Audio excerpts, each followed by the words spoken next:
This week on Inside Olympia, longtime Washington State Patrol Chief John Batiste is our guest. How is his agency working to keep the roads safer? What are the challenges of protecting the Capitol campus and the governor in polarized times? And where is he finding and recruiting the next generation of troopers? That and much more when we sit down with the chief for the full hour. From the TVW studio, it's Inside Olympia with host Austin Jenkins. Welcome to Inside Olympia. The Washington State Patrol is more than 100 years old. It is one of the most visible state agencies, with troopers fanned out across Washington patrolling the roads. But there's much more to the patrol, including its responsibility for protecting the Capitol campus and the governor, a job that's gotten harder in these polarized times. Joining me now, and for the full hour this week, to talk about the work of the Washington State Patrol is the longtime chief of this agency, John Batiste. Great to be here with you. Thanks for the invitation. Well, welcome back to the program. It's been a few years since we last did this, so we have a lot to get caught up on. Happy to come here and update people. Exactly.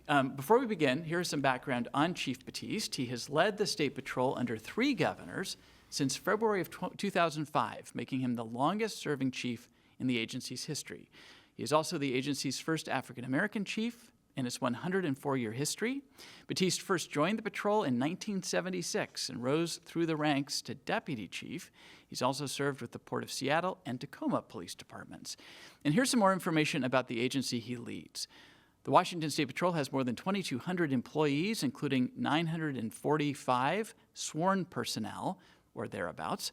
Troopers are assigned to one of 8 patrol districts across the state and are the most visible aspect of the agency. But the State Patrol also has responsibility for security on the Capitol campus, protecting the governor, safeguarding the ferry system, enforcing commercial vehicle laws, and operating an aviation unit. It also has a bomb squad.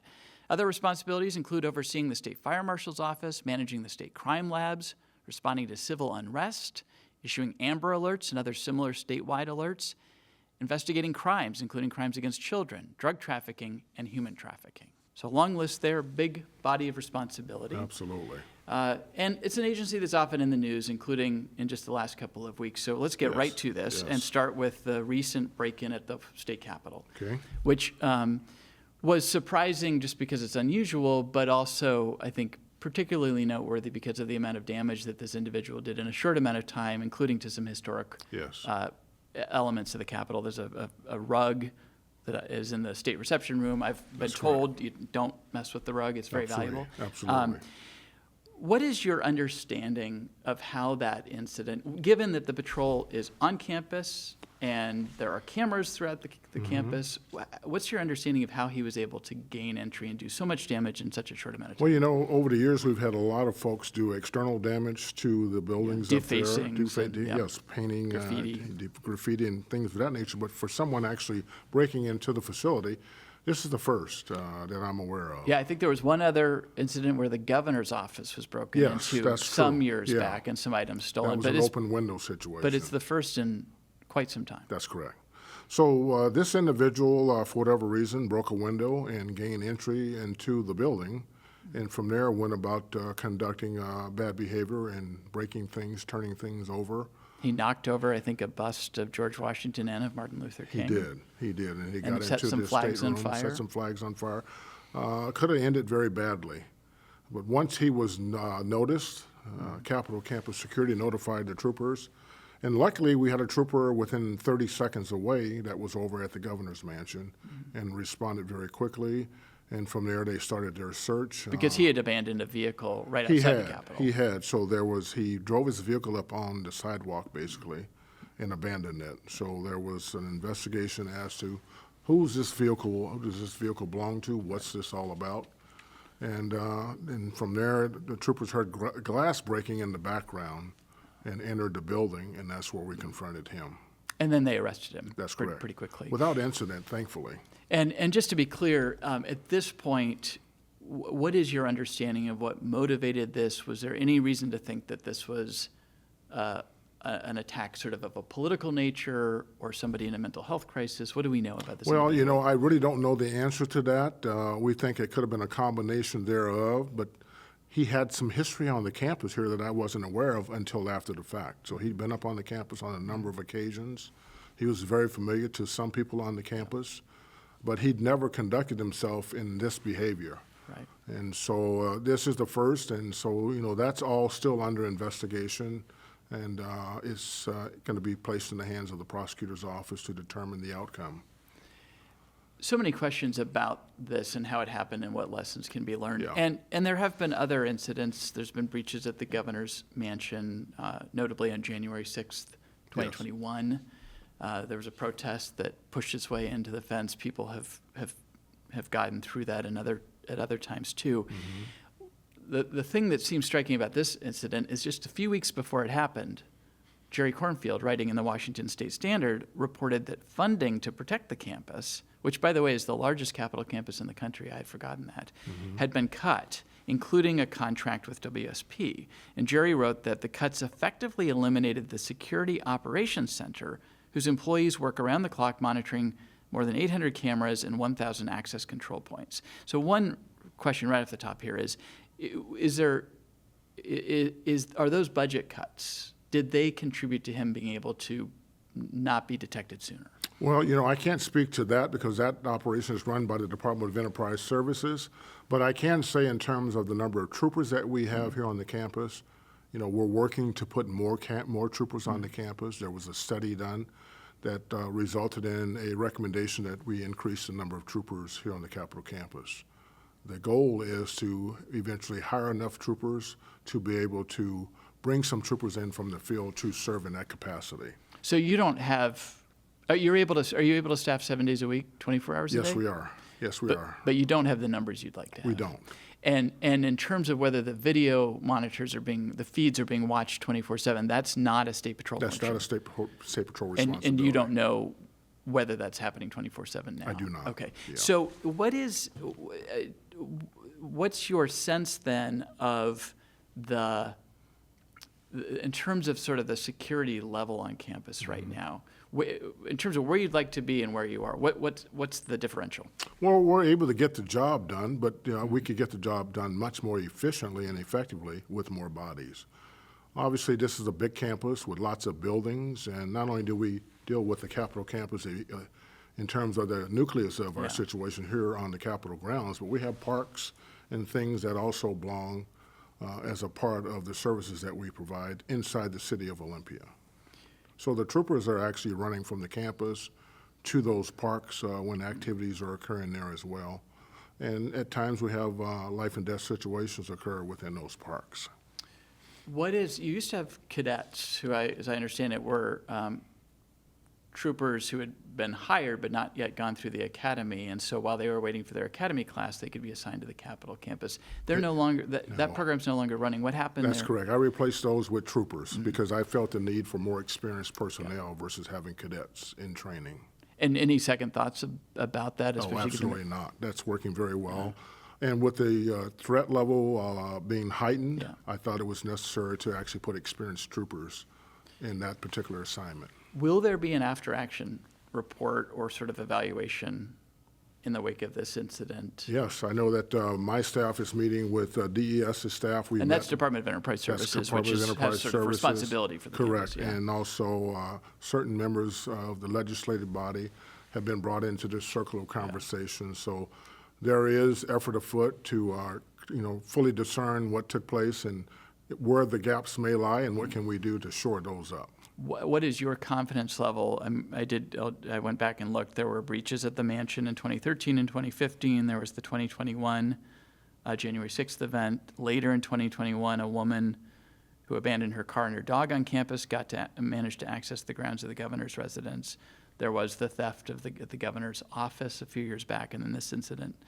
How confident can the public be about security on campus and specifically your agency's ability to secure? Well, I think they can be very confident. All the incidents that you bring up were things that were brought to a conclusion pretty rapidly and investigated afterwards. The incident on January 6th, that was a total surprise in terms of the behavior acted out involving the mansion, because they were actually protesting on the Capitol campus very peacefully, and then a segment of them meandered over to the mansion and decided that they were going to act up at the mansion. And I think there was also a failure of that gate. which has since maybe been Well, replaced. actually, the individuals, with that number of individuals, pushed hard enough on the gate to get the gate it to failed. open. It failed, that's correct. And there was like one trooper trying to bar the gates. That's literally. correct. Yeah. And at that time, actually, it was a cadet at the is gate, that- oh, not right. a trooper, a cadet. That's right. Yeah. Yeah. And then So maybe, again- and then a trooper up at the house, I think. Maybe. Correct. Yeah. So that, again, was one of the impetus to me trading out cadets Mm-hmm. for troopers. Yeah. Let's back up and just talk about more broadly these polarized times Mm-hmm. we're in. We have seen, of course, recently the assassination of Charlie Kirk. We saw the murder of the former Speaker of the House in Minnesota and her husband, along with another lawmaker and his wife being shot. Yes. We've seen the Pennsylvania governor's mansion was set fire to. That's correct. And the list goes on. These are clearly not just polarized, but dangerous times. How is that affecting the work that your agency is doing as it relates, we've talked about protecting the Capitol campus, but in particular the governor? Your executive protection unit is with the governor 24/7. That's correct. How is it changing the thinking and the sort of threat level that you all are operating on? Well, it heightens our awareness of the need to be vigilant at all times, and it also heightens our need to ensure that we're obtaining information that could lead us to know that something could be abreast. So the Fusion Center is very helpful to us in that regard. And that's sort of the state's threat hub. That's correct. Each state has one. Some have more than one, and it's about information sharing. And, after the 9/11 report, Right. from 9/11, the report recommended that there be enhanced communications amongst law enforcement and fire, and so therefore fusion centers were brought into existence to help do just that. I know you won't talk kind of operations, but can you speak to whether you have expanded the executive protection unit, or whether whether there've been actual changes beyond just everybody's on a higher alert level? No, we feel that we have a sufficient number of people to protect the governor and the first family. You bet. What about going back to sort of the campus? We'll all recall that after what happened on January 6th, Yes. that there was a time when the Capitol campus was surrounded by fencing, and we Yes. had the National Guard deployed.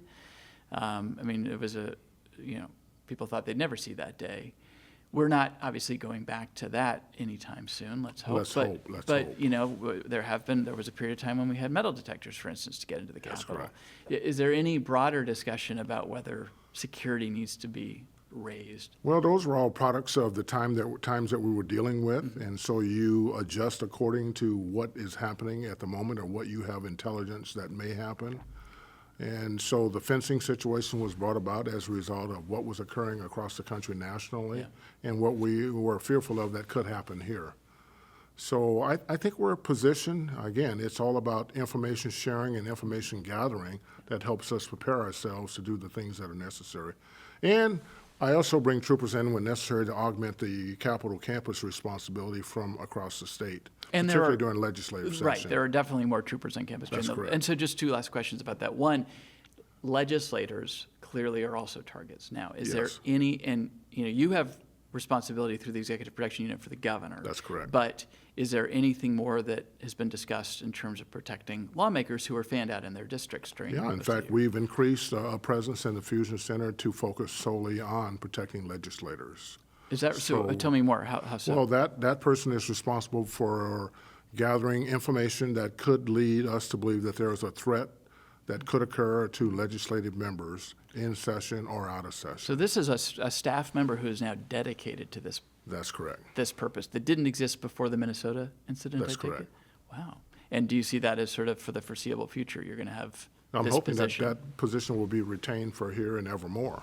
And then just lastly, do you anticipate, I know it's tough budget times, we're coming into a supplemental year, do you have specific requests that you're thinking about of the governor and the legislature, again, in this vein of security and polarized times? We do not, but we're having ongoing conversations about the need to do what we can to fully ensure that the Fusion Center is stood up as a 24/7, 365 operation.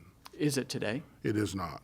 So, It has the capabilities after hours. right, if you need to. But if we need to, but we need to ensure that that's an ongoing set of circumstances. So that's where you'd like to head with this is would. it needs to be 360, 24/7, It needs to be 365. 365, 24/7.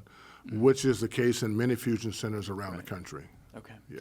Let's stick with things that have been in the news. Yeah. National Guard deployments ordered by the president to major American cities. He has mentioned Seattle as a possibility. I'm just curious, because you do have the crowd control capabilities, you are sometimes called in by cities for extra help for crowd management. What kinds of conversations, if any, are happening between you, the head of the National Guard, perhaps the mayor of Seattle, the governor's office, in preparation for the possibility? Well, I know there are ongoing conversations about that possibility. I'm not necessarily involved in all of those, but where necessary, I am. And so the chief of Seattle knows, the mayor of Seattle knows, because we've done it on many occasions dealing with protests, as you've mentioned, that if there's a need for our assistance in augmenting their efforts to keep people safe within the city of Seattle or anywhere else in the state, we stand at the ready. Do you have a viewpoint about whether the National Guard is needed in the city of Seattle? I don't have a viewpoint on that. I leave that to the governor. What is your, just sort of more broadly, what is the conversation that's happening between the State Patrol and the National Guard, again, in this day and age, given how heightened everything is? As you well know, because you've seen us shoulder to shoulder up here on the campus where the fencing was deployed, plus on many other occasions with major fires that have occurred around the state, we've utilized the services of the Guard at roadblocks, things of that nature, while we can focus on law enforcement activities. So we have a long-standing, healthy history of working side by side with the Guard. And remember, the Guardsmen, those are people within our community. Many of my troopers are in the Guard. Yep. So I have healthy respect and admiration for the Guard members. And if we're called upon to work side by side with them, my people have done that before, and we're prepared to do it again if it becomes necessary. But that will be determined by the governor. Have you had an opportunity to talk with your counterparts in any of the states where the National Guard has been deployed by the president? I have. I've talked to my peer in California with the California Highway Patrol, and I've talked to my peer down in Portland in anticipation of something happening there. And what did you learn from those conversations or glean? In terms of just preparing themselves for the inevitability in Oregon and also the folks in California in terms of having been deployed and some of the lessons learned. And what stood out? What is a lesson or lessons that were learned? Well, it's all about communications is always key. And if you haven't prepared in terms beforehand and working side by side with an unknown entity, there's a lesson learned there. And there's a lesson learned in terms of deployment of people into situations that are very vulnerable that you've not prepared for. So again, we've had so many deployments alongside our National Guard and within the city of Seattle and elsewhere that I think we're well prepared. And you have no information at this point that anything is imminent in terms of the president calling up our Washington National Guard for Seattle? I do not. I'm not in that circle of no when it comes to that. And also, to be clear, if the city of Seattle, if the mayor or the police chief needed help, they could call you and ask for. They could, I would assess that, and the governor would do the same, and then we'd make a determination from there. And to be clear, that has not happened That recently. has not happened. Okay. No. Another big topic in the news is the federal government's immigration crackdowns.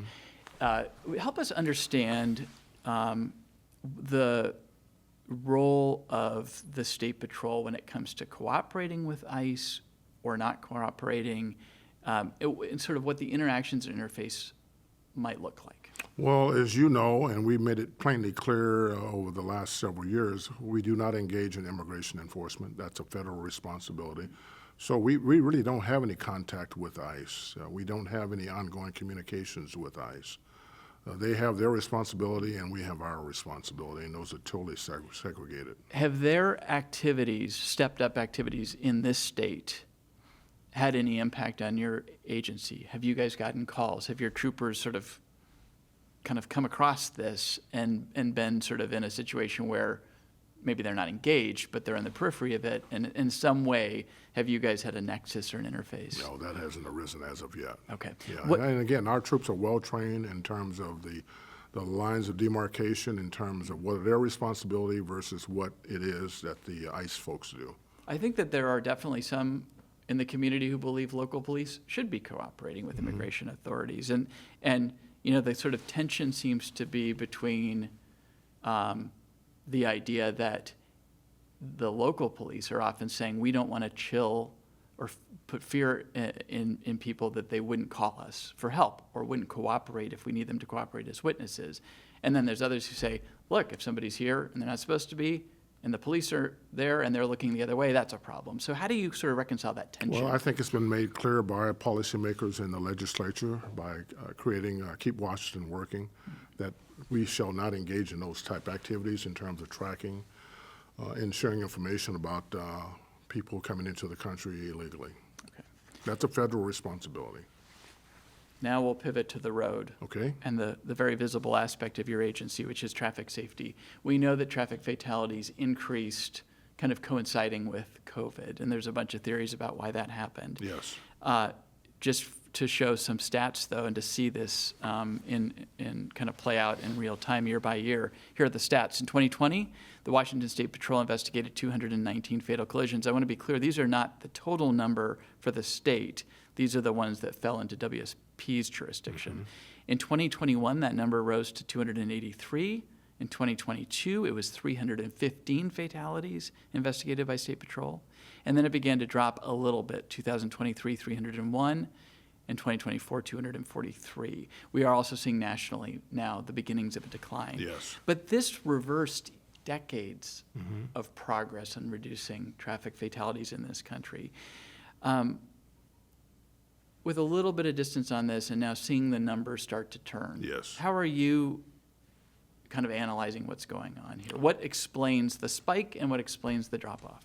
Well, I don't think we can totally explain that. We've asked for some research to be done on that, particularly at the federal level, to give all of us across the country some informative information about, what's driven this. Yeah. But some of these things were predictable. I said a long time ago when we start talking about legalization of marijuana, be it for medical, be it for recreational use, there would be some repercussions on the roadways and otherwise associated with that. So we saw that occur. Starting from 2012 to 14 when it was actually enacted, we started to see an increase in related collisions and incidents on the roadways. So drivers who were impaired, but not because of alcohol or other drugs, but because of marijuana.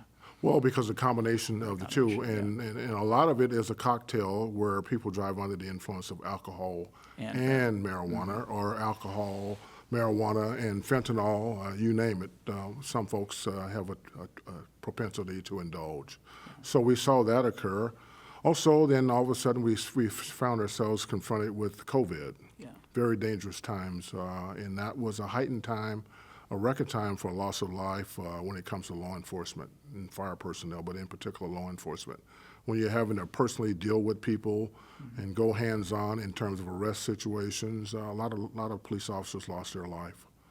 So a lot of precautions were exercised when it comes to that sort of situation, and we started to lose personnel within the business as well. We lost a lot of folks dating back to the beginning of George Floyd's situation, where there was a lot of fallout and negativity associated with this profession in particular. And a lot of folks just said, hey, I'm out. Or their spouse just said, hey, you're out, by the way. But then what you're pointing to is fewer troopers on the road. That's correct. Maybe then people are speeding more.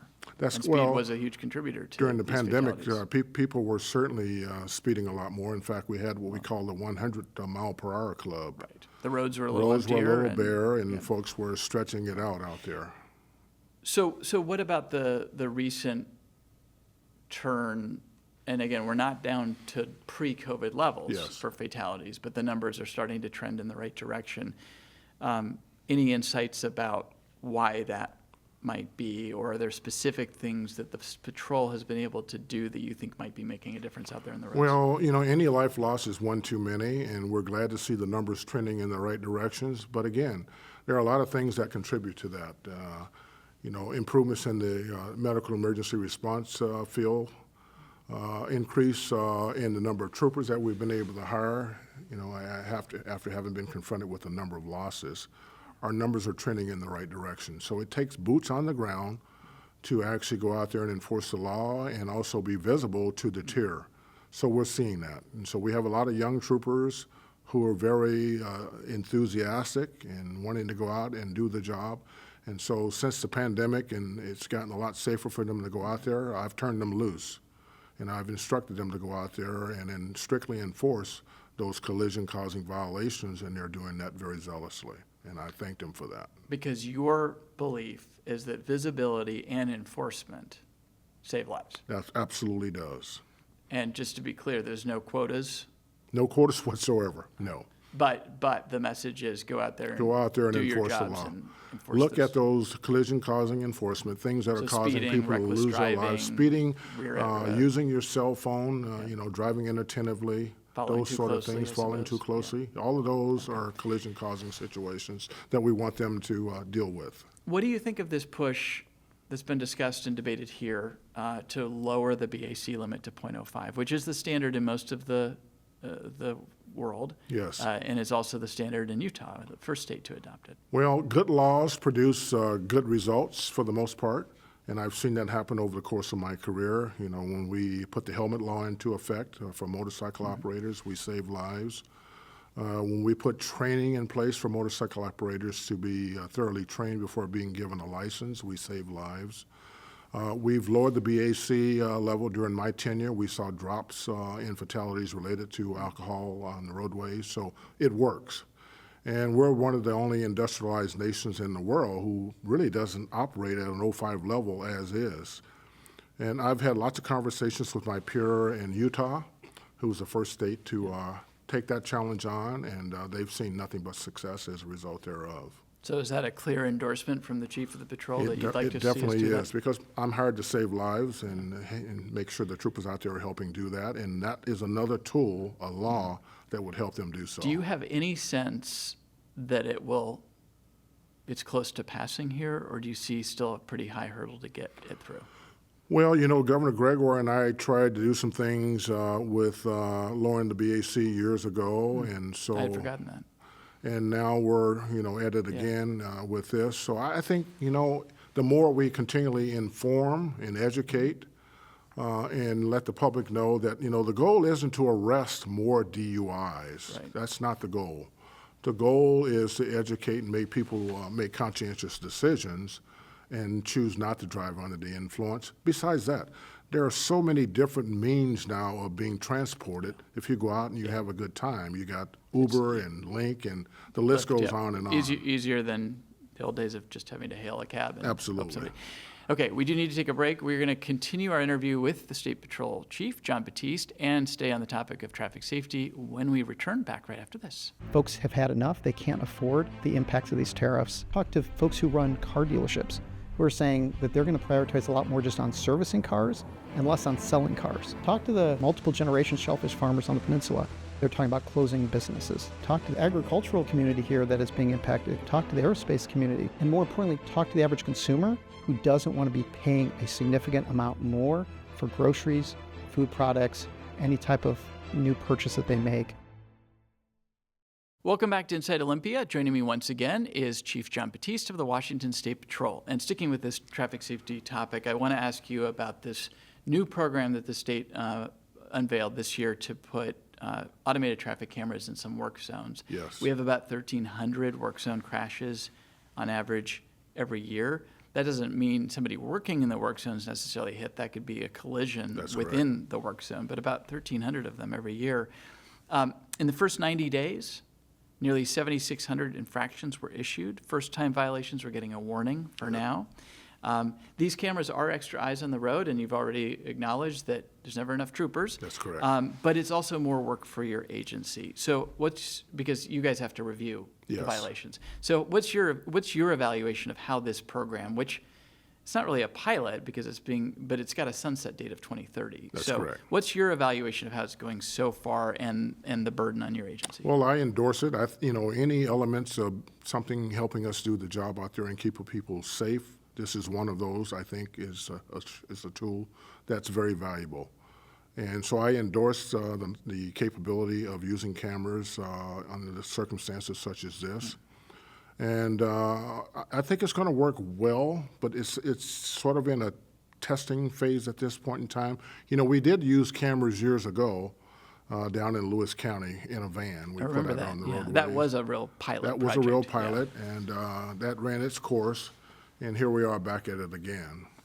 And so my hope is that, that it will help us protect the people who work in those construction zones and the motorists who traverse through those construction zones. It's all about saving lives and preventing injuries. Explain to us how this implicates your agency, though, in terms of your responsibility. So the violators who come through and meet the threshold of violations, we review the incidents and determine whether or not to issue a notice of This has to infraction. be a sworn officer, does It this? has to be a sworn officer. So who's doing this work? So we use off-duty troopers to do that. Pay them a little extra? That's correct. Because And we how- don't have enough on-duty folks to pick up that responsibility. Do they have to come in? Can they do it from home? They can do it from home. And It's are all they- technology-driven. And is there, what, are you getting enough volunteers? We are. We have not had a situation that has created a crisis in that area.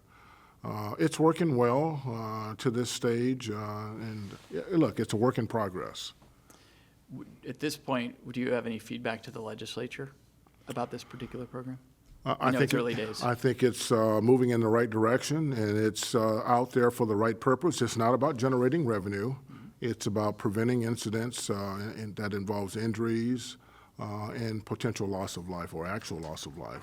So, again, I think we're doing the right thing for the right reason, and that's protecting people that are out on the roadways and protecting workers who are in those work zones. I talked about the fatality trend lines. I want to also mention something that's in your annual report, which is the trend of wrong-way drivers. Yes. Which is a very scary situation and often results in fatalities. The number of incidents of these wrong-way drivers more than doubled from 78 in 2020 to 169 in 2024. A lot of states, Connecticut comes to mind, Arizona, Nevada, Right. have really taken the lead nationally on installing mitigation to try to prevent these drivers from flashing lights that Right. warn them. Right. If they keep going, alerts on the reader boards to the oncoming drivers that there's a wrong-way driver, and then the ability to even notify DOT or State Patrol that there's a wrong-way driver. We haven't led on that. Have there been conversations? What are people saying in the realms that you work in about wrong-way drivers? Well, it's a problem across the country, not just here. As you mentioned, other states are heavily engaged in this. We've had conversations with our Washington State Department of Transportation. They would be the ones, obviously, to install any sort of. They would be, and in fact, they've taken some deterrence. initiative, and they've actually installed some better lighting and larger signs. Yeah. Entrance ramps to the interstate system. So, Do you think we should and could do more as a state? well, I think we're still learning as to the most effective way to confront and deal with this. But yeah, the answer is obviously yes, we can. Another concerning trend is the rise in roadway shootings. I mean, Yes. I worry about getting run over when I'm driving the freeway. I typically don't worry about being shot, but maybe I should. 2022 was the peak with more than 1,000 freeway shootings reported. There were 849 in 2024. Obviously, this has got to be related to road rage to a large extent. What do you think is going on? Well, our investigations have pointed us to a lot of it having to do with gang activities, where things are arising. Playing out on the freeway? On the freeway. They emanate from within cities, close to the freeway or within freeway areas, and they roll out onto the freeways themselves, and they carry out this bizarre, dangerous behavior. So we've had a lot of conversations, and we're working in task forces with our local law enforcement agencies to confront these situations. And a lot of it's just bad behavior. Individuals losing their patience and their tempers out on the roadway systems and taking their angers out on one another. A lot more people these days are armed out there, and they're using those weapons that they've armed themselves with, and it's not a good thing for anybody. There's no winning when you decide to take your reactions out on one another on the roadways. In any settings within society, but particularly when you're in a moving vehicle. Very dangerous situation. How hard are these cases to solve? They are very, very difficult to solve. A lot of them, we have little information to go on, but we've solved a few and we've locked a few up with the help of the prosecutor's office. So we will pursue them to the nth degree in our attempts to identify and get information to the prosecutor for the fullest of extent prosecution.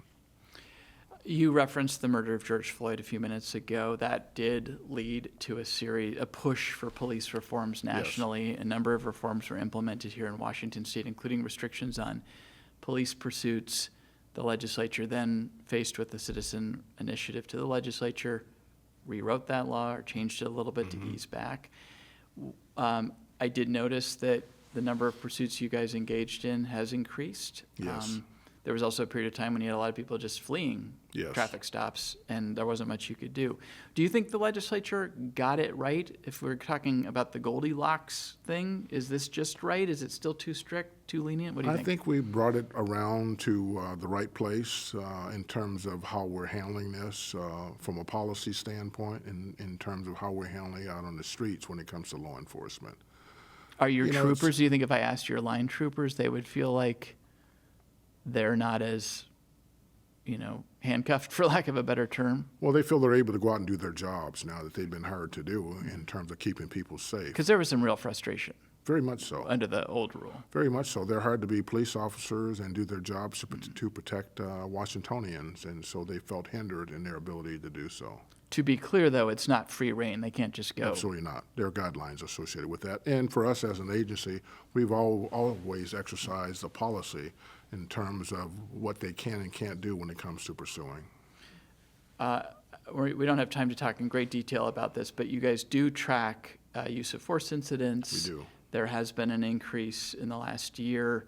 These numbers kind of go up and down. But that leads to sort of a broader question about police accountability, which is we see a lot of departments implementing body cams, and they just Yes. have become standard equipment. My understanding is that that's not the case with deployment in your agency of troopers wearing them. What's the status of that? Why not? No, we actually, all troopers now are issued body cameras. They are? They are. Okay. And the legislature helped us with that endeavor. And we've long had dash cams in cams, the yes. vehicles. Right. We now have both, body cams and dash cams. And is that fully deployed at this Fully point? deployed, Oh, yes. As of when? Well, as of the last year and a half or so. And how's Yeah. it going? It's going very well. Yeah. It's going very well. Do you feel like there's a lot of data management because now you're collecting a lot more Well, footage? public disclosure is eating us alive, yes. There's a lot that, in terms of unintended consequences. It's all about trust and transparency, so we're open to sharing information when and where we should per the law, but it has created a tremendous strain in terms of resources, having to, gather that information, redact that information. It's taxing and it's expensive. But they are standard issue now. Absolutely. Body cams. Okay. Yep. Next week, we're going to be talking with Roger Rogoff, who is the head of the Office of Independent Investigations. Yes. It's been a slow process to stand up that office and to start taking over investigating police deadly force incidents. They are now operating in one region of the state, more to come online. What's your view of sort of that office and its potential? Was it the right decision to go that route, do you think? Well, I think that'll be determined in hindsight in terms of, how things go. It's new, as you mentioned. I think Roger's doing an admirable job in trying to hire and stand this operation up. I have a great relationship with him, and we are assisting him whenever he asks for our assistance. So I'll let Roger, discuss that with you, but when you start the new things, you have to give it some time to allow some water to run under the bridge in terms of, conducting business and then assessing from there as to whether or not we're on the right track. I have a recollection that they were relying on State Patrol for some crime scene work and for lab analysis. That's correct.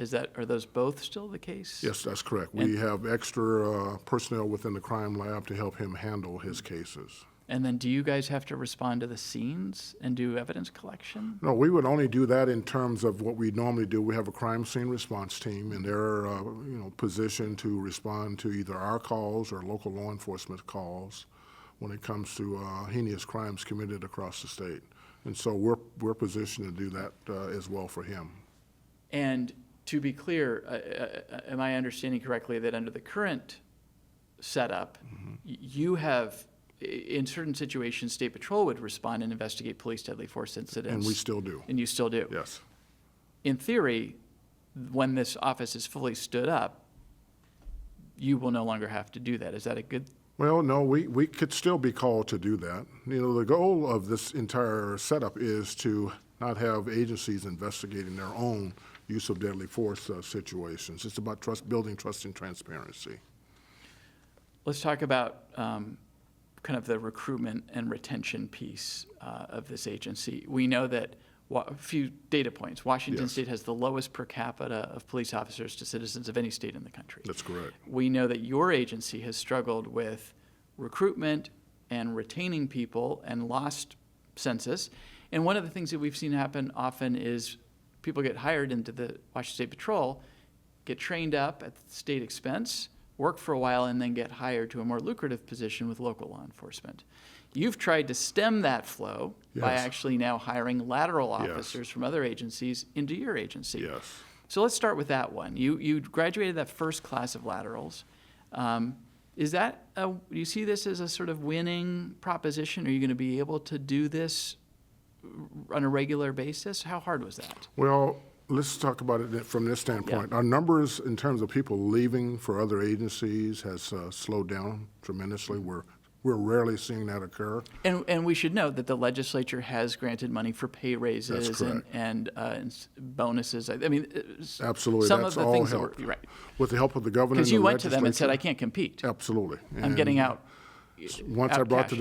to their attention, they reacted accordingly, and so So we- it has helped stem tremendously. the We've been loss able to of- garner competitive wages. They're compared to the top 6 paid agencies in the state of Washington now. That's working tremendously to help us recruit and retain our people. But we're still losing a lot of people to retirements. I mean, we hired a lot of people 25 years or so ago. And at 25 years, they can retire, They and can they often retire. do. That's It's a hard correct. job. That's correct. But we are now in a position where we are running our 5th lateral class, where folks are coming to us from other agencies, not only here within the state of Washington, but across the country. So that's working well. And the goal of that for any of us who are allowing laterals to come in is to get officers on the streets as soon as possible, because you're shorthanded. And then they can go through a condensed academy That's correct. and get out there Much sooner. faster than a normal basic training class. What's the pitch? Somebody, previously the pitch was, hey, state trooper, come work for the county or the Right. local police department. We'll pay you more. I don't know, maybe the schedule's better, but, Yes. And it worked. What's your pitch the other way? Well, our pitch is come work for a great agency and be a part of making it even better.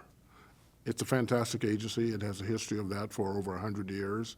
And we want people to want to be a part of something bigger than themselves and what we consider something special, and that's the Washington State Patrol. Plus, we have good benefits now that we can articulate to them that the legislature and the governor have helped us put in place. So that makes it very attractive for others to want to come be a part of us. Okay, so there's the recruitment and the retention piece. We'll separate those out. On the Yes. retention piece, what is available and what more do you want to be able to incentivize troopers to stay beyond 25 years? Are there retention bonuses? Well, or anything? we have given some bonuses for folks in an attempt to retain them. Mm-hmm. But, we've talked about this in legislative context about what more can we do. Yeah. I know It's the hard. union wants tiered bonuses. They want career service credits. They want programs that value longevity and institutional knowledge, not just the new guys getting all the Well, all bennies. of their ideas and input has been welcomed by the legislature as to, how do they see the world.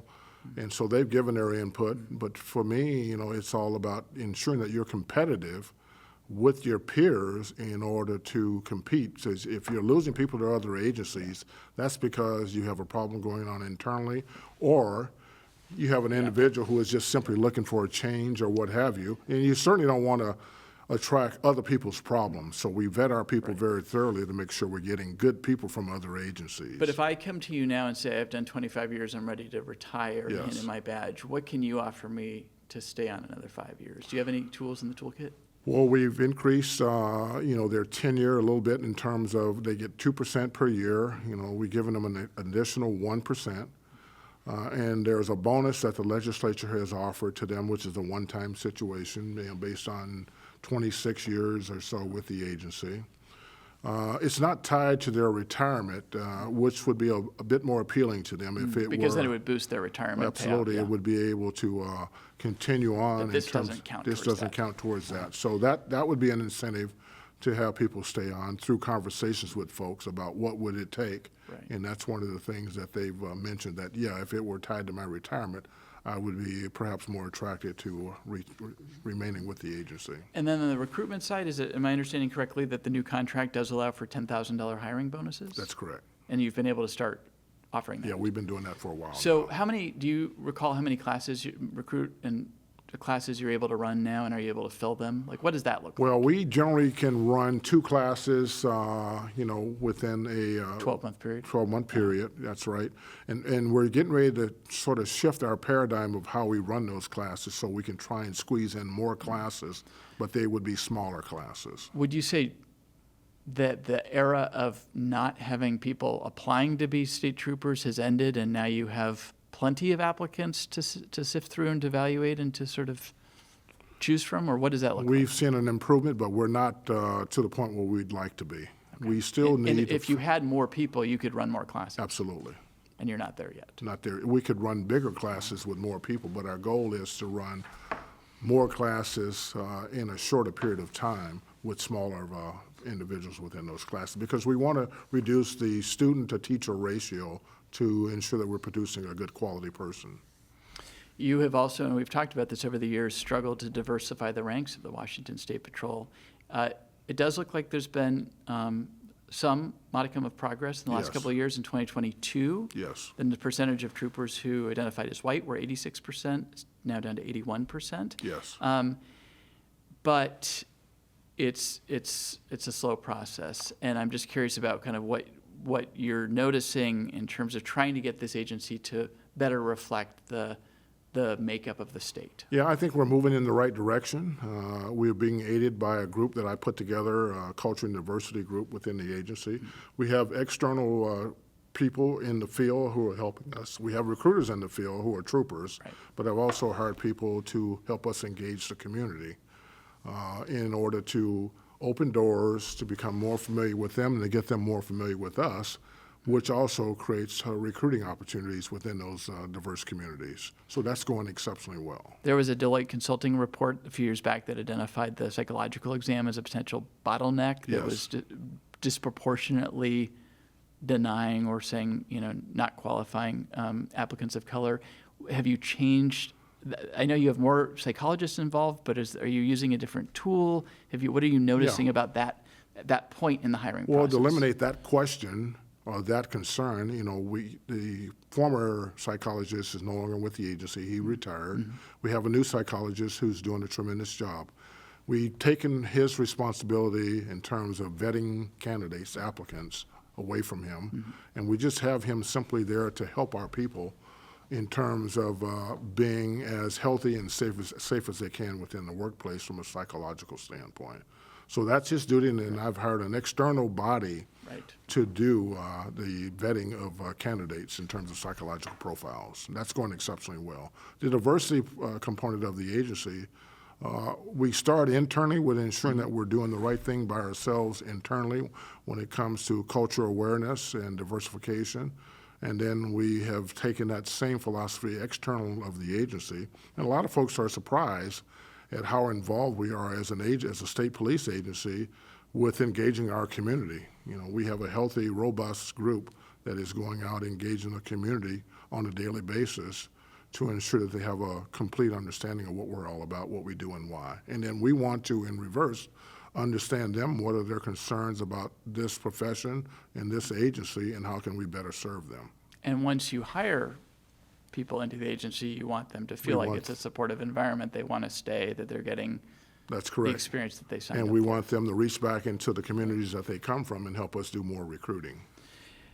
Along those lines, one of the arguments for having an agency that is reflective of the diverse population of the state is for trust in communities, Yes.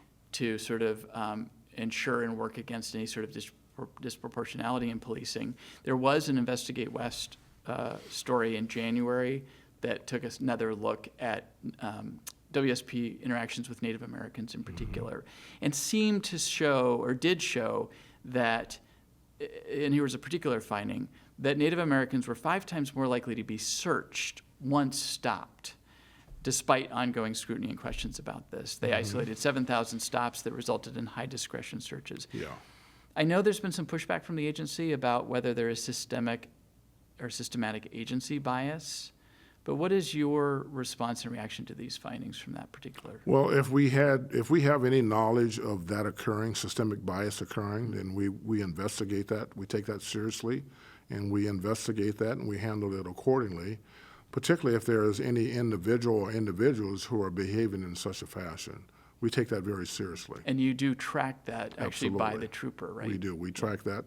We know because they have to turn in a daily activity report, a report associated with their conduct on job. At this point, though, more globally, what would you say? Do you believe? I mean, if the data seems to suggest disproportionality in searches, I guess the obvious question is, what is the agency doing to respond to that? Well, again, we would take a look back to see what is it that is occurring, and then we continue to educate our people through refresher training and reiterating our stance and our position on such behavior. So that's what we continually done, and that's what we'll continue to do. There also And seems we also use the help of Washington State University, who've conducted numerous studies over the year that shows that there is no systemic problem related to this particular topic. you are well aware, I'm sure, that there's been a legislative proposal. I think the advocates call it the Traffic Safety for All proposal, but it Yeah. would essentially remove the ability for Washington police officers to pull motorists over solely for non-safety related traffic violations, like a broken Yes. taillight or something. Yes. The idea being proponents say it would free up more resources for enforcing, fighting crime, Right. but also that it would reduce sort of disproportionality in terms of enforcement of traffic infractions. What's your position on that particular Well, bill? look, they set the policy. We get to adhere to it. My position is our job is to protect all people within the state of Washington and those who visit our great state. And we want to make sure that in doing so, we do that in a very professional and an equitable way. And I think we're doing that. But look, it's all about continually looking to ensure that you don't have problems, and when you come across something, that you quickly respond and address that, be it through training, be it through discipline, or otherwise, or a combination thereof. So it's about equity, and I'm always about treating people fairly. I'm a person of color, and so I drive the highways just like everyone else. And if I'm stopped, I want to be treated equitably. I want to be treated fair, and so it's all about doing the right thing for the right reasons. And this agency, as long as I'm in charge, is about doing the right thing for the right reason. Let me sneak in one more question here before we have to go, and that is about this backlog in firearms analysis. Your crime lab gets all these requests from all these police agencies Yes. to analyze firearms and used in the commission of crimes. As of July 1st, there were over 950 cases waiting. This is according to reporting by the Washington State Standard. And a wait time of more than a year. I know efforts are underway to get through this backlog, but what's it Yes. going to take and how long is it going to take? Well, as usual, it takes people to address these things, And these people take a particularly long time to train because it's quite That's correct. Up to quite 18 specialized months. work. It's specialized work. Generally, anything in terms of hires within the lab is going to take minimum of 18 months to up to 2 years to train people to proficiently do the job and per standards. They're accredited body, and so they have to adhere. This has to hold up in court. Absolutely. It has to adhere to those accreditation So you guys have standards. said you're hoping by January 2028 you might be able to be in a position where you can turn these tests around within 120 days? Well, my hope is that we can get it done faster than that. Yeah. Are you getting the funding you That's with the need? additional hires that we need. And the order- legislatures gave you the money for this? That's correct. But we will have to go back and perhaps, if we continually get the flow and the numbers that we're receiving at this time or have received, then we could have to go back and ask for additional resources. Okay, I'm going to close by asking, you've been in this job a long time, a Yes. record amount of time, 20 years. Any plans to retire? I've done that before and I flunked. So, I don't have any aim to flunk again, so we'll see. I feel good about what I'm doing. The governor has asked me to do this. What keeps you coming back every day? Passion. I love what I do. I love the people who I do it with. It's about passion, and most importantly, I love protecting and serving Washingtonians.